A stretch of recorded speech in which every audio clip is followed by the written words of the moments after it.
दारू जोक्स. एकदा 4-5 दारुड्या मित्रांनी एक टॅक्सी थांबवली. दारुडे चल. टॅक्सी ड्रायव्हरने फक्त गाडी चालू करून बंद केली आणि म्हणाला, पोहोचलो आपण. एकाने टॅक्सी ड्रायव्हरला पैसे दिले, दुसरा त्याला धन्यवाद म्हणाला, पण तिसऱ्याने त्याच्या जोरात कानामागे मारली. टॅक्सी ड्रायव्हर घाबरत, काय झालं साहेब? दारुड्या, जरा हळू चालवत जा ना गाडी. अपघात झाला असता तर मग. एक बेवडा गटारीच्या निमित्ताने ढोसून घरी येतो. बायको दार उघडते. बेवडा, नमस्कार, कोण आपण? इथे काय करताय? बायको, तुम्ही मला विसरलात? हिंमत कशी काय झाली तुमची मला विसरायची? बेवडा, तुला माहीत नाही काय, दारूच्या नशेत माणसं सगळी विसरून जातात. 2 बेवडे एका हातभट्टीवर जातात. एक एक पेक टाकतात. पहिला दारुडा, चल आज आपण एवढी दारू प्यायची की समोर जी 4 झाडं आहे ना ती 8 दिसली पाहिजेत. दुसरा दारुड्या, अरे पण समोर तर 2च झाडं आहेत ना.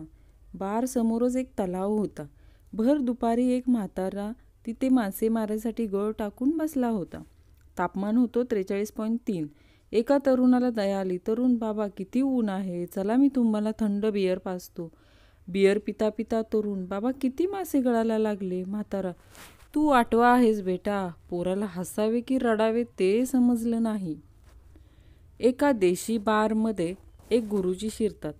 पहिल्याच बेवड्या मित्राला पकडतात आणि म्हणतात, दारू पिणे वाईट असते, सोड पाहू. बेवडा मित्र, कदम गुरुजी, तुम्ही कधी घेतली आहे का? गुरुजी, नाही, कधीच नाही. बेवडा, एकदा घेऊन पहा, नाही आवडली तर मी पिणं सोडीन. गुरुजी, ओके, पण चहाच्या कपोतून द्यायला सांग, उगाच लोकांनी मला पिताना पाहायला नको. बेवडा जातो गुत्त्याच्या मालकाकडे आणि कपात दारू मागतो. मालक, अरेच्चा, कदम गुरुजी आले वाटतं. गच्चीवर मक्याचे दाणे ठेवले चिवूताईसाठी. खाल्ले का बघायला गेलो तर त्याचे पॉपकॉर्न झाले होते. मग काय, मागवली बियर. सकाळी वॉटरमध्ये हीटर टाकून सुरुवात केलेल्या दिवसाला रात्री क्वार्टरमध्ये वॉटर टाकून संपवणे हेच खरे जगणे. हा मेसेज 5 जणांना पाठवा. कोणीतरी संध्याकाळपर्यंत बसायला बोलवेल. बारमध्ये बसण्याचे फायदे. 10-20 रुपये टीप देऊन वेटरकडून आपले लाड पुरवून घेता येतात. चना डाळ में कांदा टमाटे अलग देना. बॉयल एग के साथ नमक और काली मिरी अलग देना. काकड़ी पे चाट मसाला नहीं चाहिए. पंखा चालू कर, बंद कर, स्लो कर, फास्ट कर, अच्छा गाना है, आवाज बडा. ही नाटकं अक्का पगार देऊन पण नाही करतायत असं माझे मित्र सांगतात. बियर संपून विस्कीचा खप वाढला की पावसाळा सुरू. विस्कीवरून रमकडं वळलं म्हणजे धोधो पाऊस. ड्रमवरून बियर चालू झाली म्हणजे पावसाचा परतीचा मार्ग. हे खरं ऋतुचक्र. बाकी हवामान खातं, कावळ्याचं घरटे वगैरे सगळी तितकी विश्वसनीय नाहीत. कृपया दारू पिऊन ATMमध्ये जाऊ नका, कारण काल रात्री माझ्या एका मित्राने 2000ची नोट फाडून टाकली आणि पांढरी स्लीप खिशात टाकली. एवढी पित्यात होय? पहिले म्हणलं 500 मीटर दूर ठेवणार, मग म्हणलं 250 मीटर, आता घरीच आणून देणार. आपलं सरकार, कामगिरी दमदार. पेशंट, डॉक्टर साहेब, तुम्ही सांगितल्यापासून दारू पित नाही, फक्त कोणी आग्रह केला तरच घेतो. डॉक्टर, हे कोण तुमच्याबरोबर? पेशंट, ह्यालाच ठेवले ना मी आग्रह करायला. मास्तर, सांग, बंड्या नंदुरबार कोठे आहे? आपला बंड्या, सर मला माहीत नाही, बाबांना विचारून उद्या सांगतो, त्यांना सगळे बार माहीत आहेत. गण्या दारू पिता पिता रडायला लागला. टिन्या, काय रे गण्या, काय झालं? गण्या, यार, ज्या पोरीला विसरायला मी दारू पितोय तिचं नावच आठवना मला. एक महाशय वारले आणि डायरेक्ट स्वर्गात गेले. त्यांना आश्चर्य वाटले की मी जीवनात सर्व खोटी कामे केलीत आणि आयुष्यभर दारू पिऊन झोपून राहिलो, तरी मला स्वर्गात जागा कशी? 2-3 दिवसानंतर त्यांनी थेट यमराजालाच विचारलं, प्रभू, मी आयुष्यभर एकही चांगलं काम केलं नाही, तरी मला स्वर्ग आणि इतर भल्या माणसांना नरक, असे का? यमराजांनी हसून उत्तर दिले, बाळे, याचे असे आहे की तू बहुतेक वेळा दारू पिताना शेंगदाणा खायचा, पिल्यानंतर न जेवता झोपायचा, आणि हे सर्व उपवासात मोजले जाते, म्हणून तुला स्वर्ग. एक बेवडा गच्चीतून खाली पडला.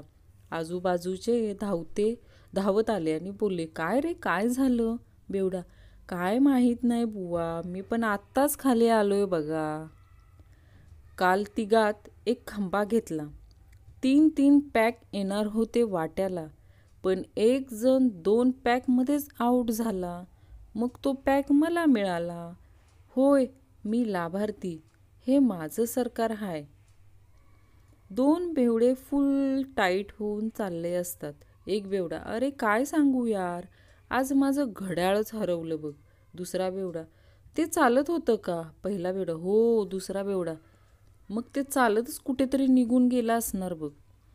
एकदा एका बेवड्याला एक हवालदार समजावत असतो की दारू पिण्याने संसार कसा उद्ध्वस्त होतो ते, पण बेवडा मात्र याच्या उलट दारू पिण्याने कसा टिकतो संसार हवालदाराला सांगत होता. हवालदार, मला सांग, तुझ्या बायको महत्वाची वाटते की दारू? बेवडा एक क्षणी विचार न करता, दारू. हवालदार, का? बेवडा, कारण जेव्हा बायको मला मारते तेव्हा दारू पिलेला असल्याने मला लागत नाही, म्हणजे साहजिकच मी तिच्यावर हात उगारत नाही, रागवत नाही, आणि आमचा संसार टिकून राहतो. आलं का लक्षात? एकदा एक बेवडा कोण होईल करोडपती मालिकेत भाग घेतो. त्याला सचिन खेडेकर एक प्रश्न विचारतात. 1000 साठी हा प्रश्न. भारतात सर्वात जास्त बर्फ कुठे पडतो? आणि पर्याय आहेत.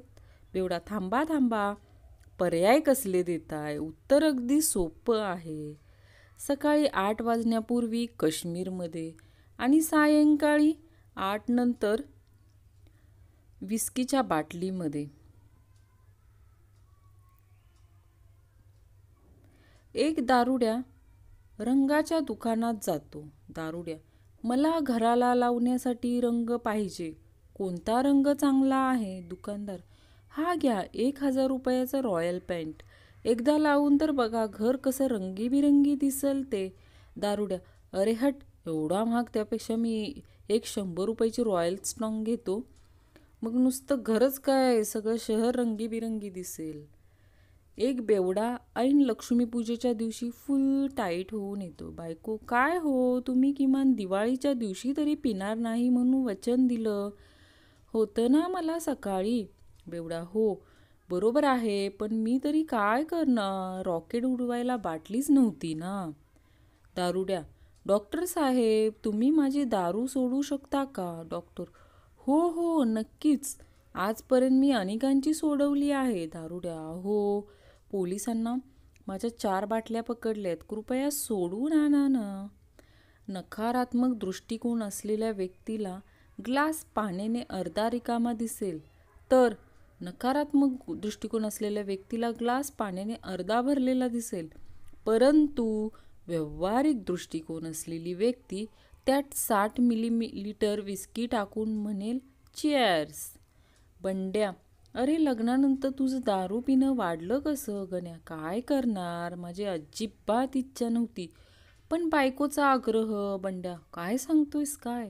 गण्या, मग काय, सकाळ संध्याकाळ तीच आपली एकच पालपूत, दारू सोडा. मग काय करणार, तिच्या समाधानासाठी दारू सोडा घेऊन बसायला लागतंच ना.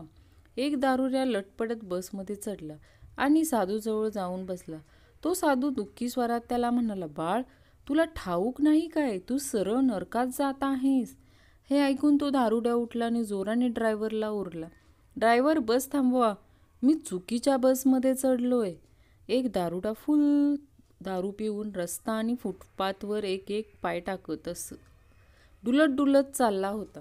एका हवालदाराने त्याला दरडावून विचारले, चालता येत नाही एवढी दारू कशाला पिलास रे मूर्खा? दारुडे, धन्यवाद हवालदार साहेब, तुम्ही मला सांगितल्याबद्दल. मला वाटलं मी लंगडा झालोय. 2 दारुडे फुल पिऊन रस्त्याने चालले असतात. त्यांना रस्त्यात एक आरसा सापडतो. पहिला दारुड्या तो आरसा घेतो आणि त्यात पाहतो. आरशात पाहून म्हणतो, अरे हा बघ, कुणाचा फोटो आहे? दुसरा दारुड्या. बघू बरं. तो आरशात पाहतो आणि म्हणतो, गदड्या एवढं पण समजत नाही का? हा तर माझाच फोटो आहे. एक दारुड्या फुल दारू पिऊन रस्ता आणि फुटपाथवर एक एक पाय टाकत डुलत डुलत चालत होता. हवालदाराने त्याला दरडावून विचारले, एवढी कशाला पिलास रे मूर्खा? दारुड्या. काय करणार साहेब, बाटलीचं झाकणच हरवलं, त्यामुळे दुसरा मार्गच नव्हता बघा. पोलीस रात्रीच्या गस्तीवर असताना संशयावरून एकाला पकडतात. दुसऱ्या दिवशी चौकशीसाठी त्याच्या भावाला चौकीवर बोलवून घेतात. पोलीस. हा तुझा कोण आहे? आरोपीचा भाऊ. तो माझा दूरचा नातेवाईक आहे. पोलीस. काय नातं? आहे तुझं त्याच्याशी? आरोपीचा भाऊ. तो माझा सक्का भाऊ आहे. पोलीस दरडावून. मग दूरचा नातेवाईक काय म्हणतोस? आरोपीचा भाऊ. म्हणजे त्याच्या आणि माझ्यात 6 भावांचं अंतर आहे ना, म्हणून. एक दारुड्या आयसीयूत पडलेला असतो. डॉक्टर येऊन त्याला तपासतात. डॉक्टर. तुम्हाला लिव्हरचा प्रॉब्लेम आहे, बरोबर ना? दारुड्या. हो. खूपच दुखतंय ओ डॉक्टर. डॉक्टर. बर तुम्ही देशी घेता का? दारुड्या. जरा विचार करून. हो पण एकच पेग द्या, जास्त नको. बापू. दारू पिल्यावर खोकला जातो का रे तात्या? तात्या. अरे बापू, दारूमुळे माझं शेत गेलं, घरदार गेलं, बायको गेली, तर मग तुझा खोकला का जाणार नाही? पी तू. एक दारुड्या लोळून गाणी म्हणत असतो. मग तो उलटा होऊन परत गायला सुरुवात करतो. शेजारून चाललेला एक माणूस. हे काय? दारुड्या. कॅसेटची दुसरी बाजू लावलीये. पोलीस दारुड्याला. रात्री 1 वाजता कुठे चालला आहेस? दारुड्या. मी दारूचे दुष्परिणाम या विषयावर व्याख्यान ऐकायला चाललोय. पोलीस. इतक्या रात्री? तुला कोण भाषण देणार आहे? दारुड्या. माझी बायको. एका लग्नात डीजेवाला नवरदेवाला. किती वाजेपर्यंत वाजवायचे आहे? नवरदेव. फक्त 8-10 पेग होईपर्यंत. मग माझे मित्र फक्त जनरेटरच्या आवाजावर पण नाचतील. दारुड्या वेटरला. गरम काय आहे? वेटर. चहा. दारुड्या. अजून जास्त गरम. वेटर. सूप. दारुड्या. अजून? वेटर. उकळतं पाणी. दारुड्या. त्यापेक्षा अजून गरम. वेटर. आगीचा गोळा आहे, तो देऊ का? दारुड्या. हो, घेऊन ये, मला बिडी पेटवायची आहे. एक दारुड्या एकदा नेत्रदान करायला जातो. क्लार्क. काही सांगू इच्छिता आपण? दारुड्या. ज्याला हे डोळे लावणार आहात त्याला सांगा, 2 पेग टाकल्यावरच डोळे उघडतात. परवा चर्चा करताना बायको म्हणाली, अमिताभ बच्चन खरंच ग्रेट आहेत. ते दारू न पिताही दारू पिल्याचा अभिनय किती सुरेख करतात. आता बायकोला कोण सांगणार? दारू न पिता दारू पिल्याचा अभिनय करण्यापेक्षा दारू पिऊन न पिल्याचा अभिनय करणं किती अवघड असतं ते. अखिल भारतीय श्रावण संपल्यावर बसू संघटना. एका अट्टल पिणाऱ्याला प्रश्न विचारला. प्रश्न. तुमचे आवडते कवी कोण? पिणारा. मंगेश पाडगावकर. प्रश्न. अरे वा, त्यांची कोणती कविता आवडते? पिणारा. झोपाळ्या वाचून झुलायचे. आज अनेक राज्यांनी वाईन शॉप चालू करण्याचा निर्णय घेतला, कारण त्यांची अर्थव्यवस्था डबकाईला आली आहे. आईला म्हणजे आजवर ज्यांना आपण बेवडे समजत होते ते तर अर्थव्यवस्थेचा कणा निघाले.